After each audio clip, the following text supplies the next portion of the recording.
Ladies and gentlemen, esteemed guests, honorable colleagues, first of all, thank you very much for this kind presentation.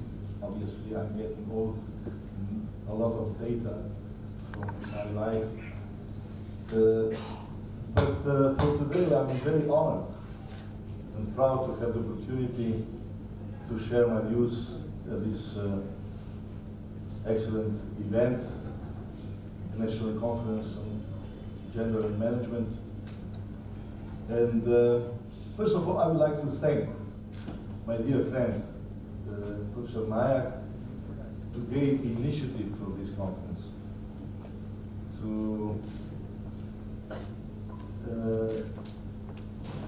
organize with his collaborators this international event, to give us an opportunity to discuss this topic of high political and academic agenda globally, and especially, I must say, also in our part of the world, in Europe. So this will be an opportunity to open the dialogue, the global dialogue on this important issue. So, Professor Nayak, thank you for this. And let me explain at the very beginning what is my intention. First of all, if you can see the subtitle of my intervention is Declarations and Reality. There is a huge gap when we talk about the political and legal declarations and legal rules in the field of gender equality on one side and reality on the other side. I will try to give you some input in data and try to find some answer to the question how to overcome this situation, how to decrease the gap that we are talking about. Yes, I'm going to talk about gender equality, but with a special accent on corporate boards. Talking about corporate boards, I have in mind different types of boards, like boards of directors in one-tier system, like supervisory boards and management board in two-tier system, depending on the system of corporate governance introduced in some companies, depending on legal systems. I'm talking about corporate boards of any kind of corporations, be it public or private, be it profit or non-profit. Let me start with the first question. What is the rationale? What is the basic idea? What is the background of all these discussions? There are two major dimensions, how I see this problem of gender equality, gender representation in responsible positions. The first, implementation of human values, such as human rights, equality, equal opportunities, democratic decision-making. So this is the first dimension. The second, better quality of corporate governance, better corporate performance through implementation of basic ideas of diversity principle, referring to composition of boards. So through introduction of diversity principle, I'm going to explain a little later more in details, we invest our expectations here for better performance of companies. Let me remind you, my dear colleagues, that gender equality is high on political agenda of all international organizations, and also national political documents and also legal documents. Starting with, I'm going to list just a number of them, a few number of them. Starting with the Universal Declaration of Human Rights from 1948. UN Convention on the Elimination of All Forms of Discrimination from 1979. ILO, International Labour Organization, Declaration of Fundamental Principles and Rights at Work, and several others talking about the convention of ILO. There are a number of them in this field.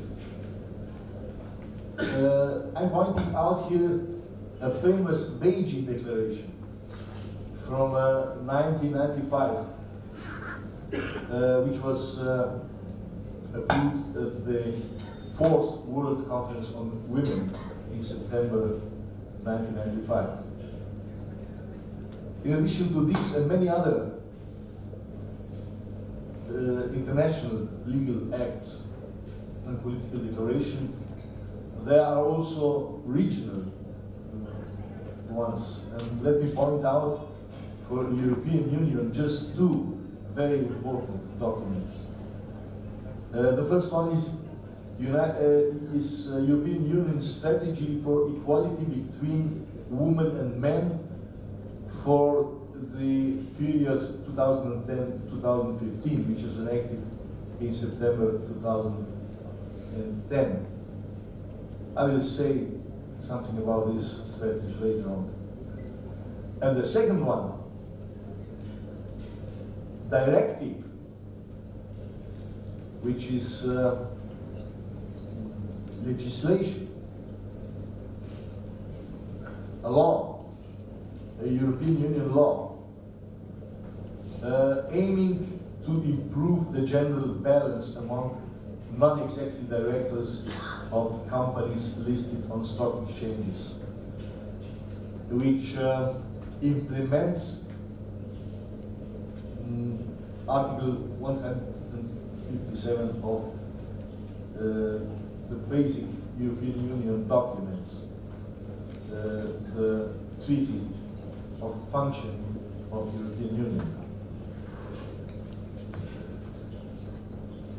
My esteemed colleagues, it's not necessary to discuss much about the fact, the general accepted principle that equality between men and women is nowadays indisputably recognized as a basic principle of democracy, and also respect for humankind.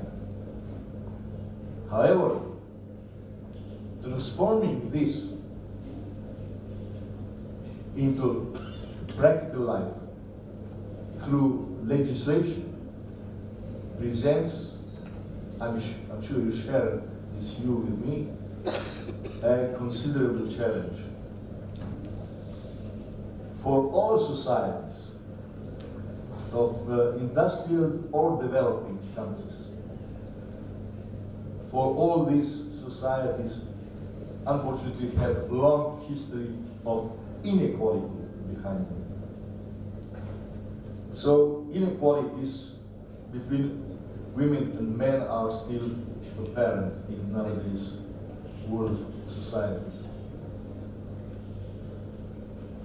I have already mentioned Beijing's Declaration, 1995, which states, equality between women and men is a matter of human rights and a condition for social justice.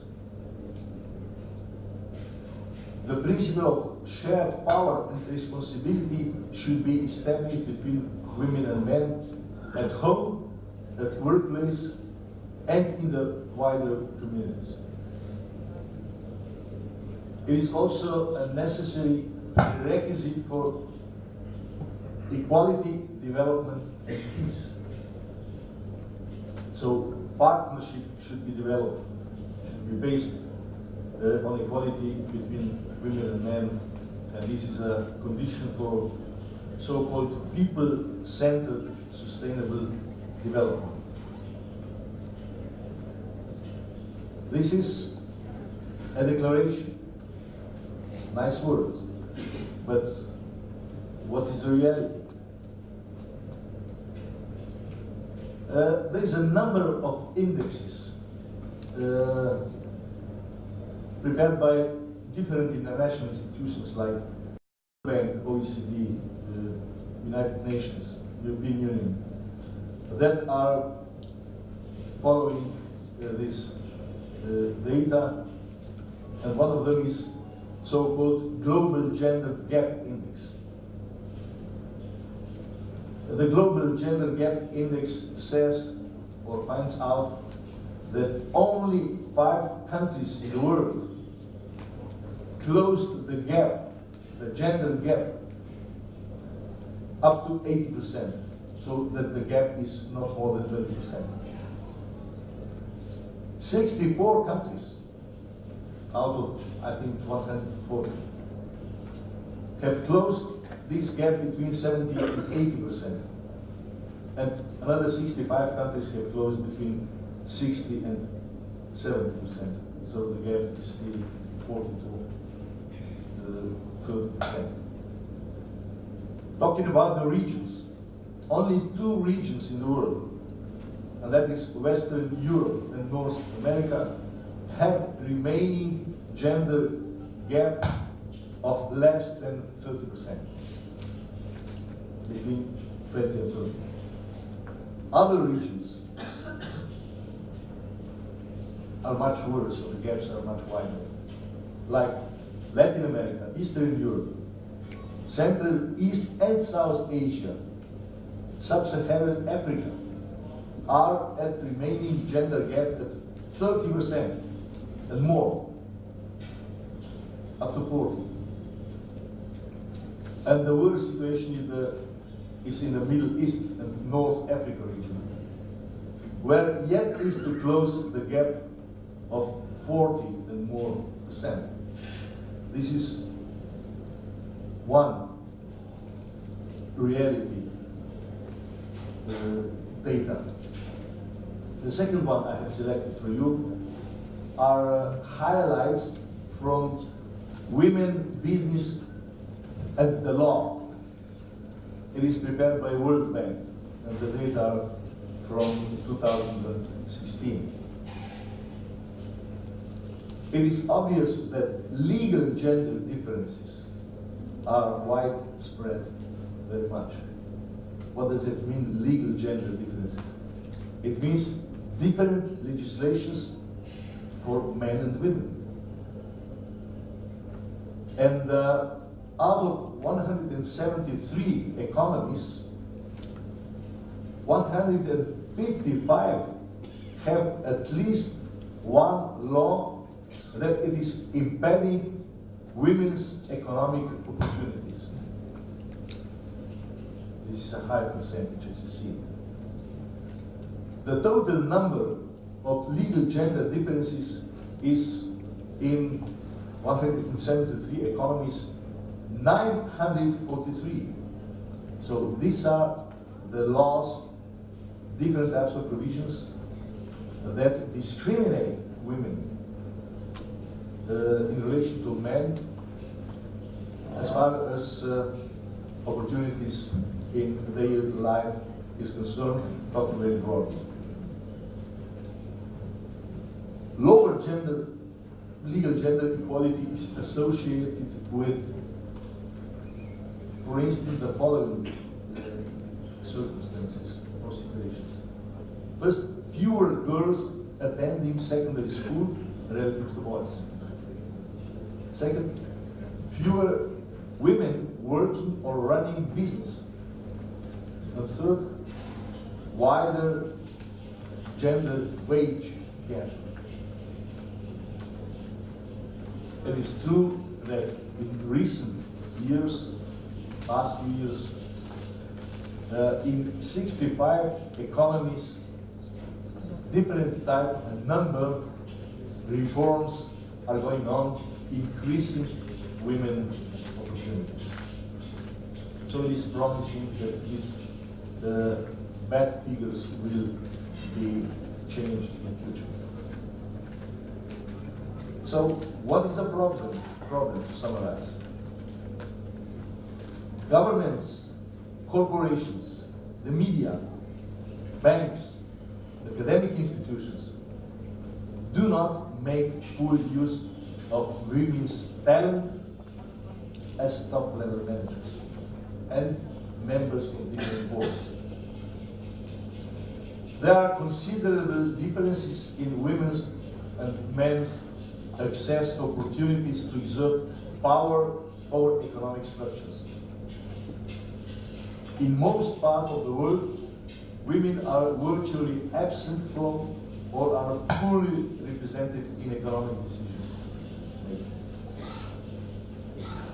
Women's contributions and concerns remain too often ignored in the field like economic structures, financial markets and institutions, labor markets, economic and academic disciplines, economic and social infrastructure, taxation, social security, and so on. What to do? Changes are needed. But the crucial question here is, what type of changes? What approach to overcome these problems? First of all, I would like to raise the issue of board composition. Board members should be selected on the basis of broad set of criteria. First of all, merit, professional qualifications, experience, professional qualities, independence, but also diversity. Diversity of competencies, profiles, and backgrounds. And that includes not just professional diversity, which is absolutely necessary due to different treatment of the problem from the different professional views, but also international, regional diversity, and of course, gender diversity. Diversity is something that should become one of the important criteria for board compositions. Why? It adds value, it creates value to the board. It gives the board a range of values, views, and set of competencies. It leads to wider pool of resources and expertise and to different leadership experience and styles due to backgrounds which are different, due to different genders. And for this reason, it leads to more discussion, more efficient monitoring, and more challenges in the boardroom.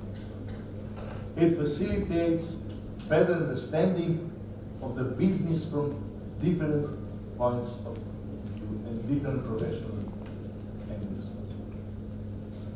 It facilitates, enables the board to challenge the management decisions more objectively, more constructively. Not taking advantages of skills and highly qualified women, this constitutes the waste of talent and loss of economic growth potentials. Various serious studies suggest that companies with high representation of women at the most senior levels deliver better organizational and financial performances. However, let me give you another data which refers to board composition.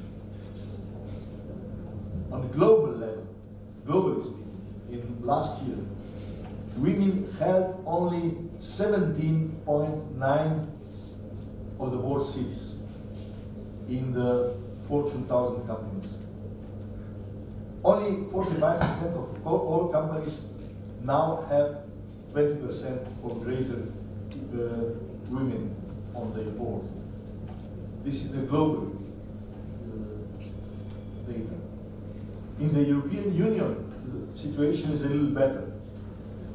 In 2015, on average, only 20.2% of board members in the largest listed companies are women.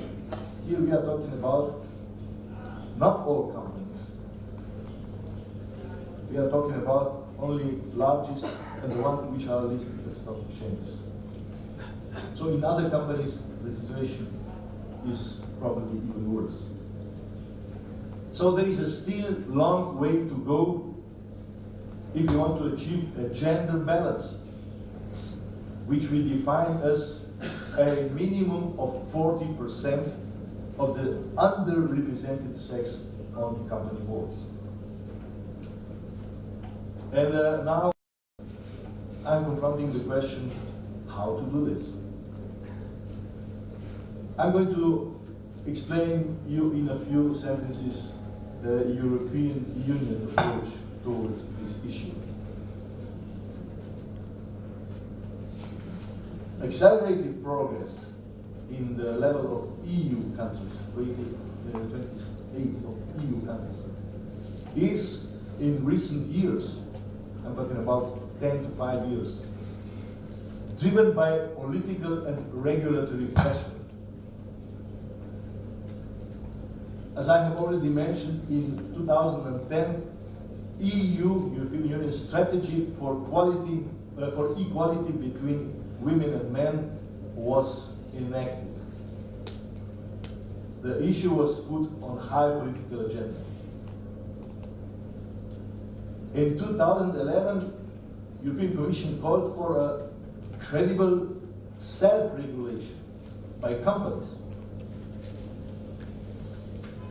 to ensure better balance in companies' boards. So it was at the very beginning, at the initial stage, expected that companies will run this process aiming to gender balance. However, nothing has happened, or very few progress was visible. For this reason, in November 2012, European Commission put forward a directive, a law, a legislative initiative, aiming to accelerate the progress towards a more balanced representation of women and men on boards, again, on listed companies. Let me say a sentence or two about this directive. It establishes an objective for a minimum of 40%, 40, of each sex by 2020. However, it is limited only to non-executive directors, but not to top managers in managing boards and executive boards. So only for non-executive and supervisory boards. And it only binds listed companies, not other companies which are not listed in stock exchanges. It also excludes small and medium enterprises. It excludes also non-profit organizations. So legal binding rules would refer only to non-executives, supervisory directors, in only listed companies. This directive was highly supported. It was approved in the European Parliament. The legislation was adopted in the first reading, confirming the broad consensus to increase gender balance on corporate boards in 28 European countries. However, it was not yet finally approved. It is still ongoing discussions because of blockades,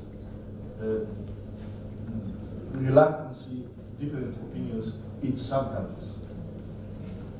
Namely, the situation in different EU member states, in different countries of Europe, is very different. It varies a lot.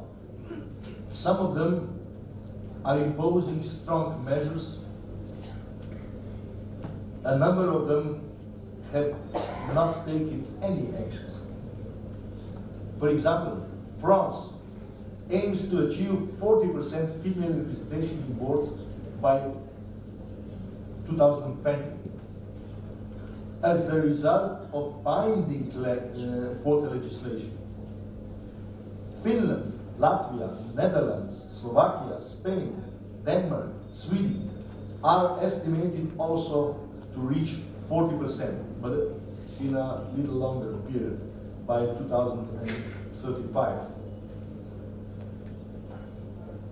As a rule, the countries which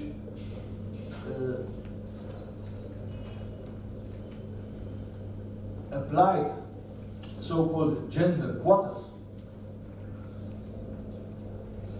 showed the highest progress of appointing more women in corporate boards within EU 28 countries. So, imposing quotas showed as an efficient way to achieve the goal. This is especially evident in some countries like France, Italy, and Belgium. In these countries, quotas are imposed by sanctions for the companies not to fulfill this legislation. And I must point out one country which is not a member of the European Union, but it's a member of the European Community, and it is Norway. Norway is the winner in this field. Norway has imposed binding quota years ago, and now they are closing to 40% in their companies listed in the stock exchange already. Let me just brief you with some additional data. As I said, Norway leads in the scale with close to 40%. Again, just for listed companies. Finland, Sweden, France, they are almost at 30%. Not all of them 30, but close to 30. Denmark, United Kingdom hold almost 22%. Germany is close to 20%. And on the other side, in the countries which didn't act and react to this problem at all, the situation is much worse. For instance, in Ireland, it is only 8%. In Portugal, 10%. The approaches from different countries how to tackle this problem were very different. UK, for instance, they based all activities on UK Companies Code, which is a recommendation and not binding. In Sweden, Annual Accounts Act requires companies to disclose information about gender proportionality. Disclosing information is a very good approach, it's a sort of a sanction, because the company must publicly disclose this issue. Similarly, in Finland, so-called comply and explain principle was applied. and also the requirement to disclose the failure of not respecting this orientation of gender balance. And of course, I must say, I'm coming from Slovenia, also a member of the European Union. We are coping with the issue in last years very intensively, not just on academic level, where we run projects of this kind together with some other states. We have approved, our parliament has approved so-called resolution on national program for equal opportunities. It was followed by so-called political quotas, binding legislation for a certain number of women in the parliament and government. And now it is under the preparation of the law on quotas for corporate boards. It is a high and hot political discussion, and we are expecting the best. Let me conclude with an attempt to answer to the following question. What is the most efficient and effective way to implement gender balanced corporate boards, which is obviously a desired orientation for the majority of us? There are two major possibilities, two major approaches. First, by recommendations in corporate governance code, and by stimulating self-regulations of companies. This is the first approach. And the second, by binding legislation, which forces, by sanctions, companies to achieve proportionality, which is defined by legislation. I must admit, and there is a number of evidence for this, that small progress is seen in countries applying only recommendations and self-regulation. And vice versa, big success is seen in the countries applying binding regulation. Obviously, the answer derived from this is, I would say, both. Recommendations and self-regulation is welcome. However, not sufficient. A stronger action in the terms of binding regulation is, to my firm understanding, therefore, also needed. But this is the question for the discussion that will follow these 2 days. I'm inviting you for the question. For now, thank you very much.